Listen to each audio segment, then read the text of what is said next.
All right, welcome back, everyone.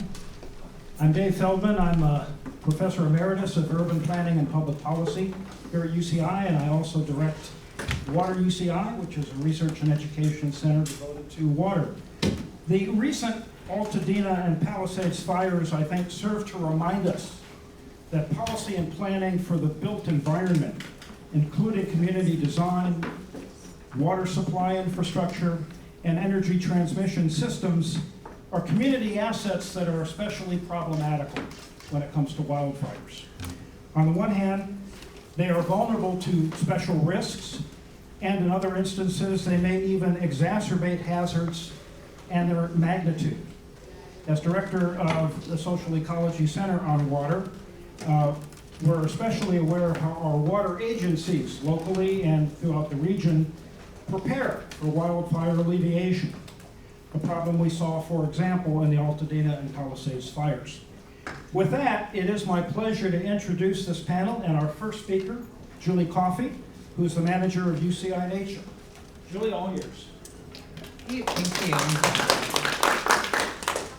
you. Okay, so really great to be here today and have all these previous speakers. It's rare that I don't have to give an extensive background because it's been done for me. So I'm not going to talk about climate change or the effects of extreme droughts and what we're going to be seeing, but instead I'm going to go hyper-local and hopefully apply all the concepts that we've learned today to what we're actually doing in our neighborhood here at UCI.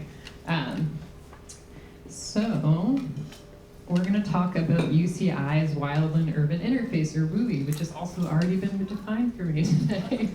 And so hopefully some of you here are faculty, and so you'll be really familiar with this, but for those of you who aren't, this is our UC Irvine Ecological Preserve. It's about a 60-acre reserve set aside by the university as part of the Habitat Conservation Plan of Orange County. So if you're not familiar with that, that's actually most of our natural lands in Orange County were set aside as an agreement back in the 90s saying, we're going to develop these parts of Orange County and we're going to retain these parts of Orange County as natural lands for our coastal sage scrub and our iconic species like the California gnatcatcher, the coastal cactus wren. So this is our little piece of it right here. And of course, right next to that are the homes of the University Hills community and our level 8 faculty. And so I'm sort of overseeing the area of campus that is most likely to experience wildfire right here, right? And so we think about wildfire risk a lot. Someone brought up the hazard maps earlier, and this is a zoomed in version of our ecological preserve, which is the black outline here. And we can see that it is orange, which is a scale of 4 on the scale of 5 in terms of wildfire risk, right? So high risk to this area. And so the question that we always ask ourselves is, what can we do to reduce fire risk? But we have this mandate for this space to be high quality habitat for these species, right? That's actually a mandate that we are required to keep that wild life habitat in addition to reducing fire risk. And the best way to really do this is kind of a win-win scenario, right? So these photos were both taken in August at the Ecological Preserve. On the left here, we have this gray mat, and that is black mustard, which is a non-native species introduced, and it spreads, and it is an annual plant, meaning in the rains that come through December and January, it sprouts. It can grow to be 6-10 feet tall and really, really dense, right? And then it dies, and it happens to die right in time for the fire season to come, right? So then we have these nice dense stalks of tinder that with the Santa Anas or anything else can get really, really dry.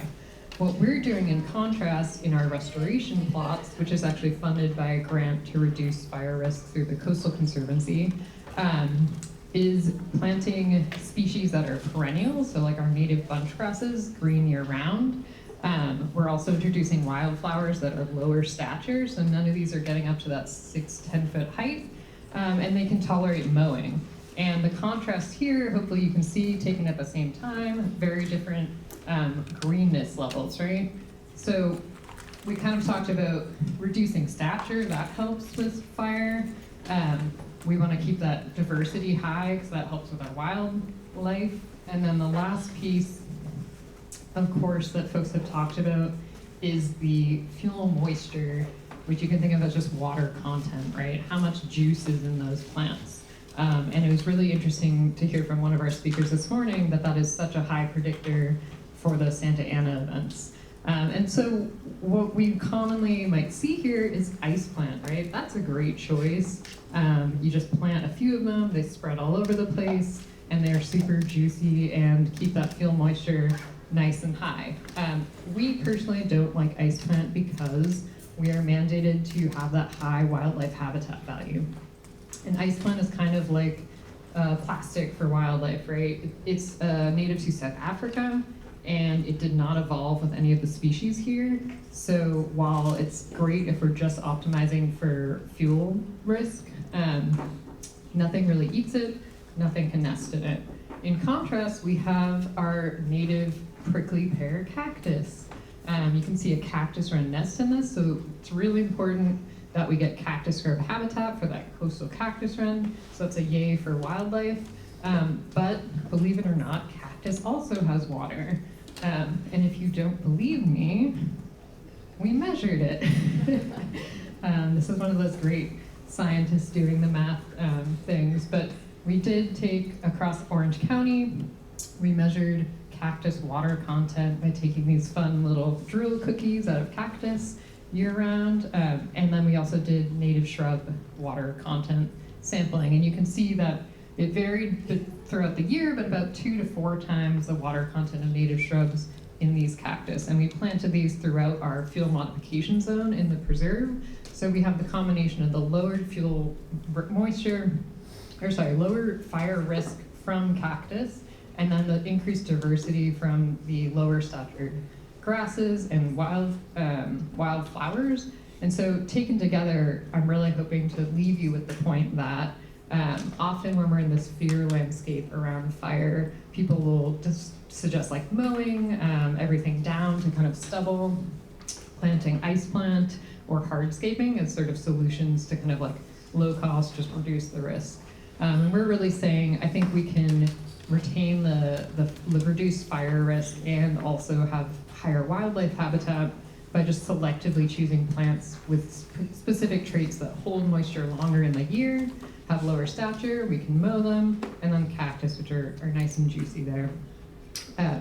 So that's my main point for you today. I also want to make the point that a lot of you all here today, I don't often make it over to social ecology, but we at the reserves are a great testing ground for a lot of these concepts that I've heard today. We have some experiments actually looking at extreme drought, where fuel moisture sampling would be great, and just in general, a lot of like testing these concepts. So feel free to come chat with me later, and we'll hopefully get some collaborations around that. And that's it. Just real quick, the 3 shrubs were buckwheat, Celia, which is the bush sunflower, and Artemisia, which is the sagebrush. So those are 3 different shrubs, the different lines. Yes, yeah. Mm-hmm. Thank you, Julie. It's my pleasure to welcome our next speaker, Chief Nick Freeman with the Orange County Fire Authority. Chief Freeman, welcome.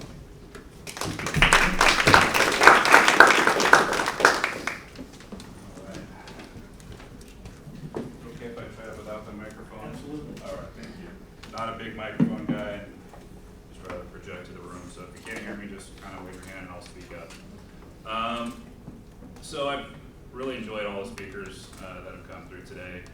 Hit a lot of important topics, and I'll try to kind of hit clean up on some of those things. So first and foremost, it's pretty clear we have a problem, right? We're seeing these fires more frequently, they're more destructive, and they're burning quicker than we've seen in the past. On that note, it's starting to tax resources from the fire service, emergency responders.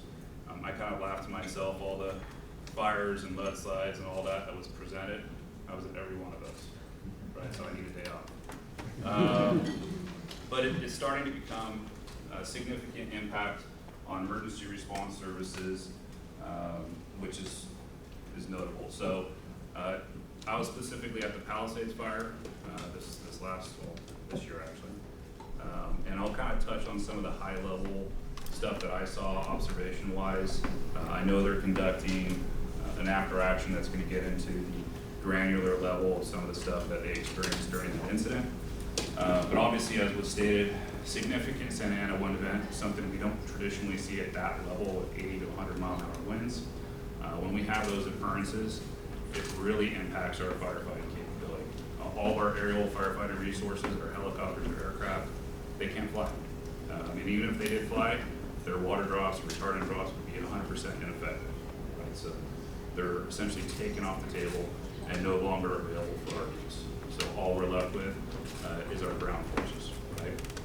Secondary to that, that fire impacted a community that had some challenging access and egress for that community. Right? So you saw the bulldozers having to push cars out of the way, all that stuff. So we had some choke points within the community. We had delay and emergency evacuations from the community, which all compounded issues for us.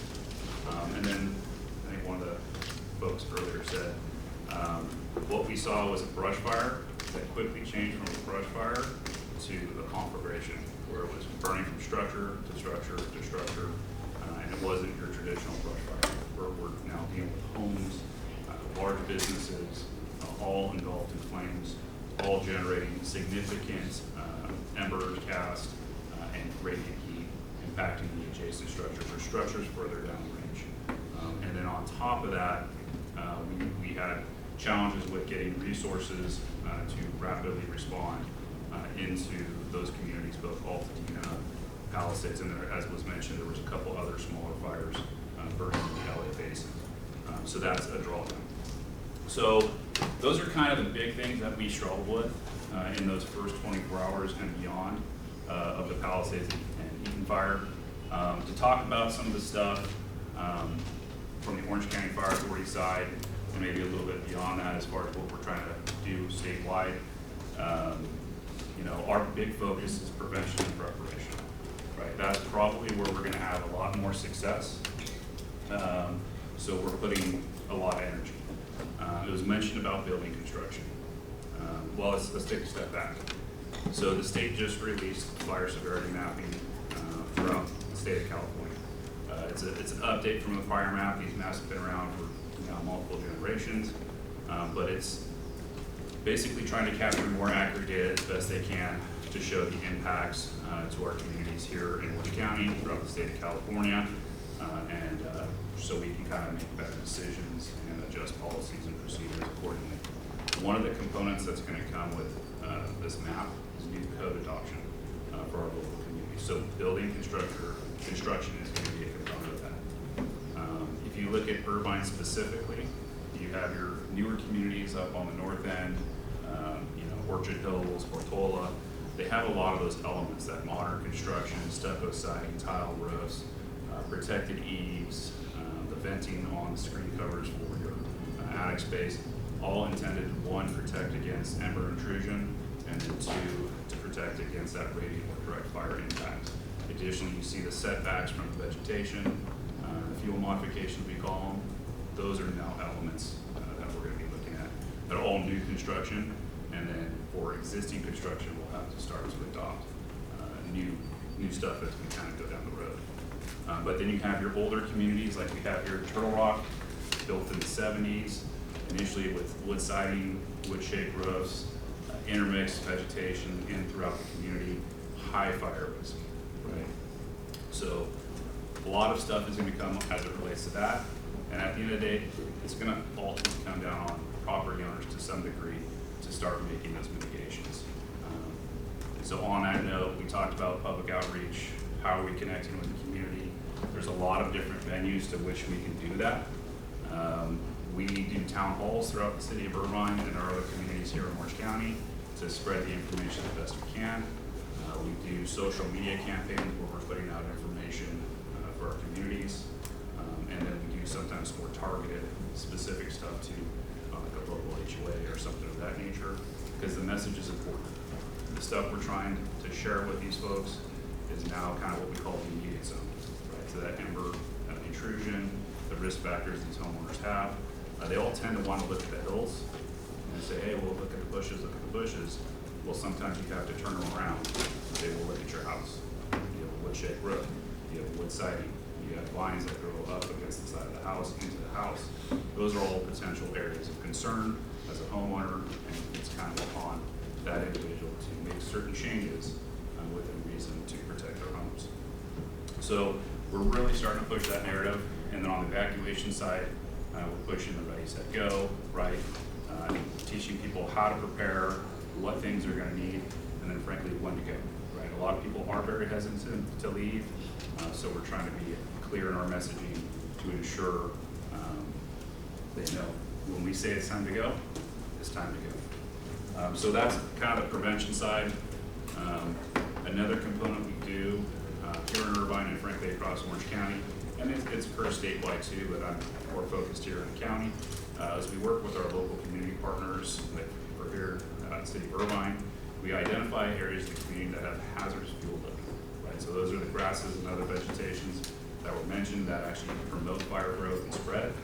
And we send in our hand crews, bulldozers, and in some cases, livestock, sheep, goats, you name it, to clear out that vegetation with an intent to restore natural vegetation, which is more fire resilient and adaptive, right? So we're constantly looking through that. Every year we're working on various plans to address those concerns throughout our community. The last piece, the response, right? Now we have a fire, or we are at risk, right? So let's take the wind event we had just the start of this new year.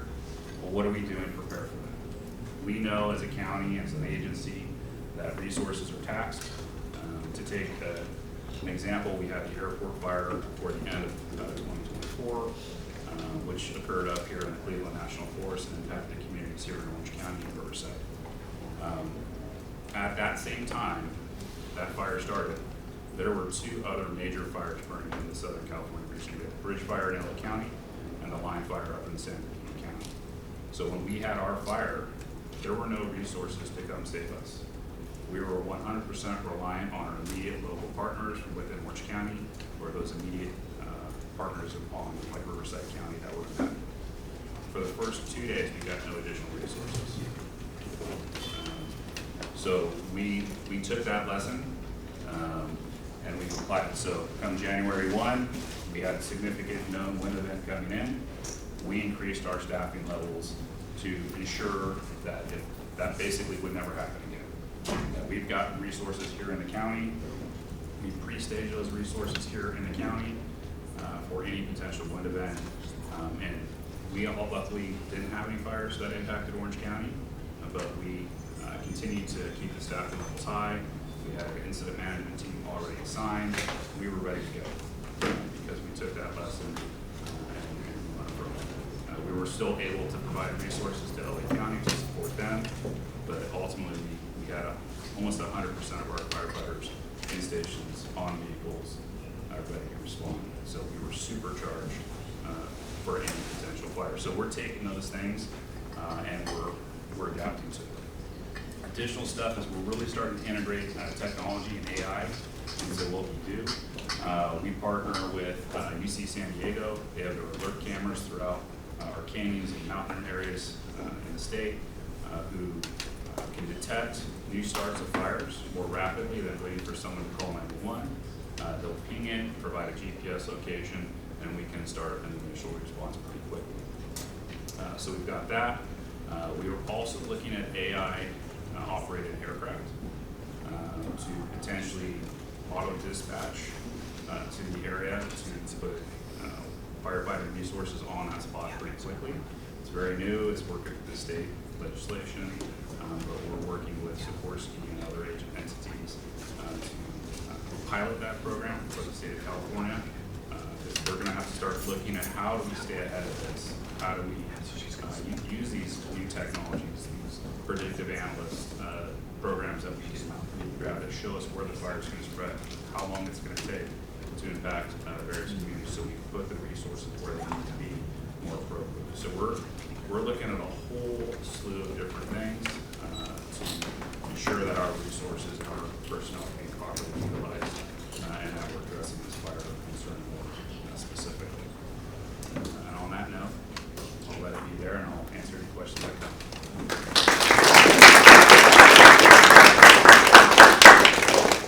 Chief Freeman. And our last speaker, my colleague, Nícola Ulibarrí.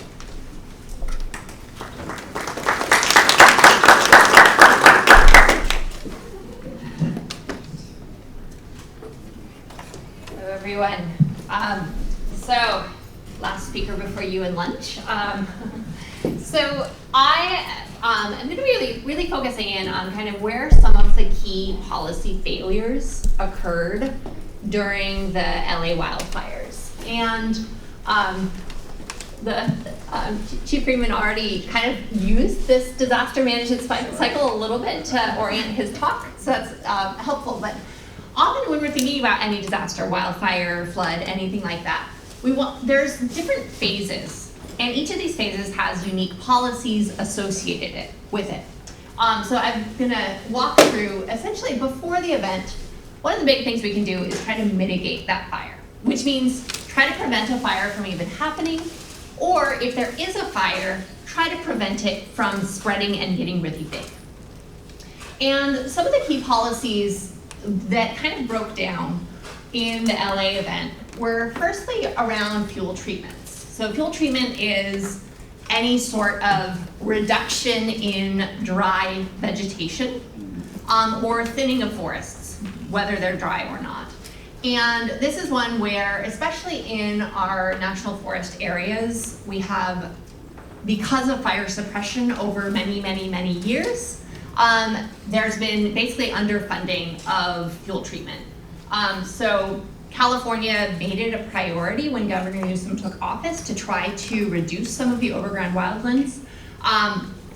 But then the amount of money that was actually allocated and the amount of work that was actually done fell far short of what was needed. Also, infrastructure maintenance. And here we had both on the energy infrastructure and water infrastructure. So we hear about power lines being kind of one of the key causes of many wildfire events. And unfortunately, there is not a lot of regulation that forces power companies to really maintain and especially upgrade their power lines, their transmission lines, transformers, all of that to be more wildfire safe. And on the water side, the city of Los Angeles had over 1,000 essentially sort of out of date, I can't think of the word, fire hydrants, thank you. Yeah, so fire hydrants. And the LA Fire Department hadn't notified the LA Department of Water and Power that they needed upgrades. So we ended up with a system essentially where when we suddenly needed all of these fire hydrants to be really online, some of them were not working at full capacity. Okay, on the preparedness side, this is thinking about, okay, if there is an event, how do we make sure that all of the people involved know what to do, whether those are your residents, whether those are your first responders. And here, on the firefighting side, again, decades of budget cuts and cutbacks have meant that Southern California has fewer firefighters per capita than Northern California. And California as a whole has fewer firefighters per capita than many other states.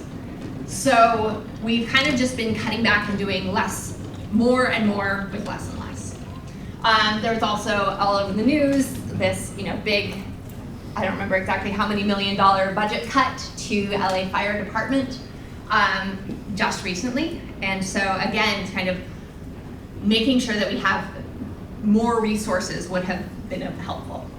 And then on the water supply side of things, there was a reservoir, a San Ynez Reservoir, that would have been a large source of water supply for the Palisades fire in particular. The reservoir itself had to be taken offline for some maintenance issues. The reservoir was then fixed, and water was not, but it hadn't been refilled for almost a year. And so this great source of water that we could have been prepared for wasn't available. I will note on the preparedness side, one thing that we do see happening pretty well is the sort of resident preparedness, where in a lot of the wildland urban interface communities, we have sort of fire-safe communities and a lot of homeowner awareness, homeowner associations trying to make people aware. And so that's something I think both in LA and here in Orange County is happening pretty well. On the response side, we heard essentially, I think two of the main challenges were around the alert systems and evacuations. So we heard earlier there was first the alerts that went out to everyone in LA County. So that's a problem when you don't know if you actually need to evacuate. There are also problems with more targeted alerts where residents of Western Altadena didn't receive notifications that they needed to evacuate for almost 8 hours, even though residents in Eastern Altadena got them far earlier. And there's investigations trying to figure out why did that alert system break down. And unfortunately, that neighborhood is where we saw most of the fatalities from the fires. And then on the evacuation side of things, again, all these bottlenecks and sort of the planning, transportation planning of how do we actually get people out. And then lastly, after the event, this is longer term thinking about recovery. And we've heard a lot about insurance. So there's questions around how much will the insurance companies even pay? Will these homes be able to get coverage going forward in the future? The state of California does have backstop fire insurance for homes that are otherwise uninsurable in the private market. But big questions about how much funding will go into that and how viable that product will be going forward. And another big challenge with insurance is oftentimes insurance policies are set up to help you rebuild what you had. And when we're thinking about trying to adapt to increasing wildfires, we don't want to rebuild what we had, we want to rebuild better. And so adding in some of these new technologies, new building codes that are going to make the fires more resistant, or the houses more resistant to wildfire going forward. And unfortunately, with a lot of insurance, that is no longer feasible, or it's not paid. You can't pay for it with the insurance products. So that's kind of an overview of some of the policy breakdowns for the LA fires. And just real quickly, looking at what happened there and what we can learn here for Orange County, a few of the things that I see as kind of the pressing concerns. First is that we have really the same mix of land ownership. And we've heard about how it was a wildland fire that then moved into this really dense suburban area. And some of that suburban area was classified as wildland urban interface. Some of it wasn't. Some of it, and also we started seeing this very different, spreading of the fire from house to house. And so here, we really need to be prepared for an event like that here in Orange County. We also saw, water supply, there were challenges with just getting enough water pressure out through fire hydrants to even, suddenly deal with all of these thousands of houses on fire at once. And an added challenge here in Orange County is that we are also, rather than having much more sort of surface water, we actually have a lot more groundwater in our water mix. And so for that, you need to be able to pump it out of the ground and then use it. And so thinking about, well, what happens if we need that volume of water for that many fire responses at once? And especially if we have electricity going down, anything like that, what are we gonna do? And I also highlighted the staffing, firefighter staffing. Orange County actually has fewer firefighters per capita than Los Angeles County. So the problem is even more compounded right here. So those are a few thoughts. Thank you.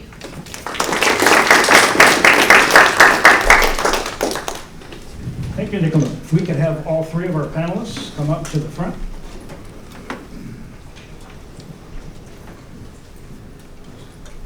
We have about 10 minutes for some wrap-up questions.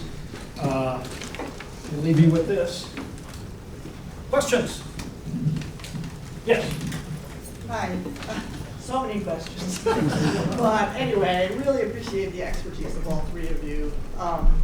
I do live in Majestic Canyon in a 125-year-old house. And we've experienced wildfires, and while there is definitely neighborhood prep, there's also an increasing amount of resistance to leave. So I hear you.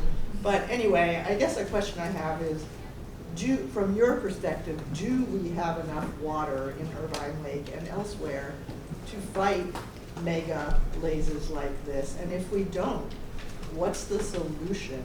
And then kind of a follow-up question in terms of what both of you raised, or maybe it's separate, is what is the responsibility of the utilities and the cell tower providers? Because we have also lost power during fires out in the canyons, and there's no way for the firefighters lost communication capabilities also, and the utilities say, oh, well, yeah, we're gonna try, but it's up to the feds, not the state, to regulate us. So how can we, what's the reality on the ground, and how can we improve some of these? I'll start a little bit. Yeah.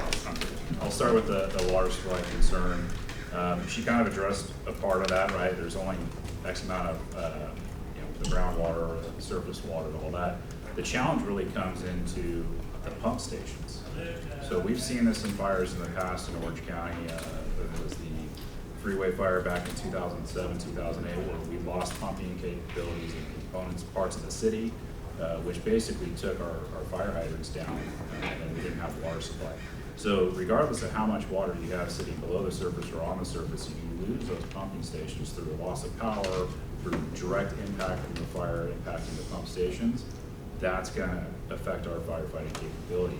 Some of what we try to do, and it's not a perfect solution, but it's something we have in the arsenal, is we have water tenders, right? There's just certain areas too that you just can't get water to, you gotta get it to.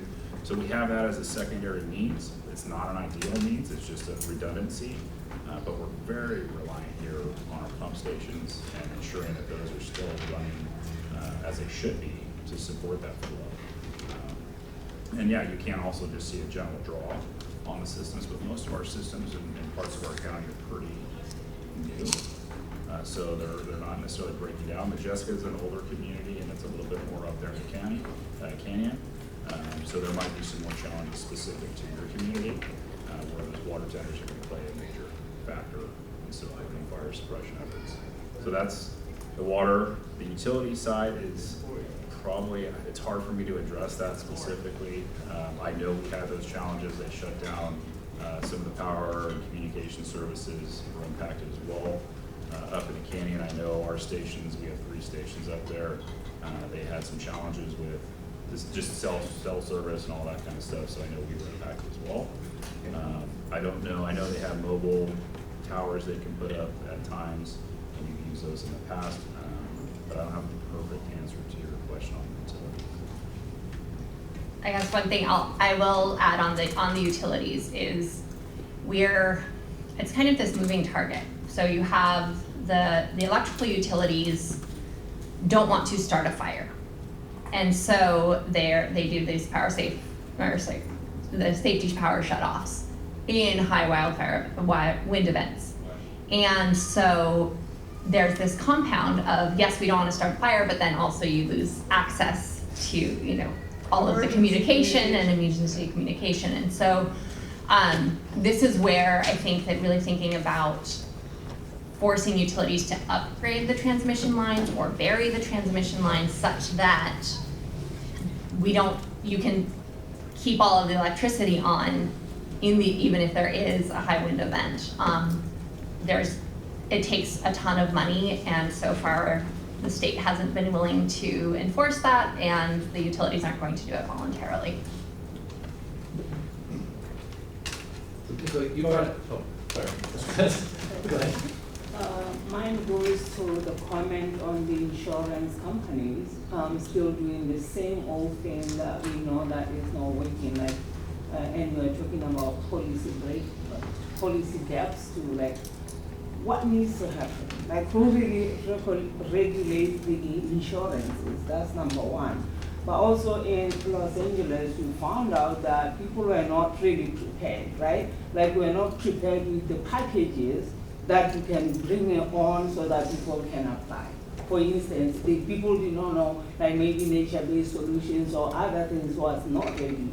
So that's what we are now thinking about, like maybe coming up with solutions or packages of what people can do. But I think my question is really on the insurance part of things. So I will say our keynote speaker, I think, is probably going to touch on some of the many funding options besides simply homeowners insurance to come in and fill gaps when homeowners insurance won't cover everything.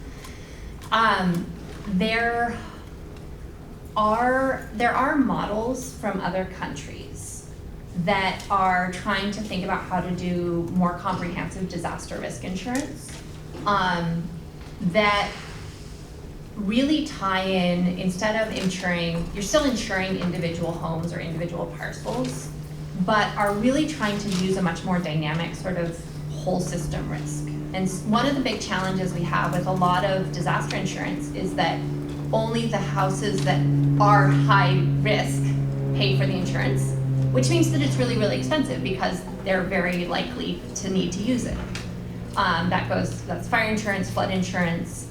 Some of these other countries require everyone to have the disaster insurance, which means that it's much, much cheaper, and it's then also spread out. So it's not like, okay, well, everyone in the city of Los Angeles now needs a payout. No, because we have all of the US essentially buying into that insurance policy that then, so that it kind of moves around everywhere. Granted, some of the examples are much smaller countries like Switzerland, so the overall population base is a little smaller, but there are models, but right now I don't have any great solutions within the US with our system. Jim, go ahead. So Nicola, you mentioned that there's fewer firefighters potentially per capita here in Orange County than Los Angeles, I think that's really interesting. My question kind of is building on that, which is, I guess I'm curious to you and to Chief Freeman, like how does resource sharing work, like across San Diego, Orange County, Los Angeles? You mentioned you were going up to but I guess what I'm curious about is that the worst fires, the absolute worst fires for us, I would argue, are the fall wind fires. And that's a time like when CAL FIRE, most of Northern California they're kind of a lower risk. I mean, there was the Paradise Fire. There are a few that or the Tubbs, but most of the time that shut down. So how does sharing work in SoCal, but also is the state actually allocating resources to SoCal in the winter, in the fall, to help us with this, given that their risk is basically gone at that point, or it's very low? Yeah, no, I appreciate your question. So there is a statewide mutual aid system. It is a bit antiquated currently, and my fire chief, along with others, are working actively to see how they can improve it and streamline it to speed up the process. But to the bigger question is when we have this SoCal risk, right? Because there is a Northern Cal fire season, there's a SoCal fire season. So there is to some degree a shifting of resources, right, that flows. So during the NorCal season, we tend to send our resources north to support them during their height, and then likewise CAL FIRE sends resources south. But it's to the extent they can support. And with what we're seeing with these fires we're getting now, they're campaign fires, they're huge. And the resources being sent south are just frankly not adequate to some degree, especially when you have a multitude of fires burning, to support the overall need of the incidents specifically. And then when you get into the local, more granular level, I need resources now. The state mutual aid system doesn't really streamline that process. So we have friendship agreements with our major partners, LA City, LA County, Ventura County, where you make a phone call and you need it, I'll send it. And we'll figure out the math later, or who's paying for what, or if it's under the state request. We'll figure that out later. We're gonna send it to get you what you need now. And that's just a quick fix. That's not a perfect answer. It's just what our local entities have decided we need to do to support it. Thank you. Thank you very much. Our next event is lunch, which is out on the patio behind you. Let's thank our panelists.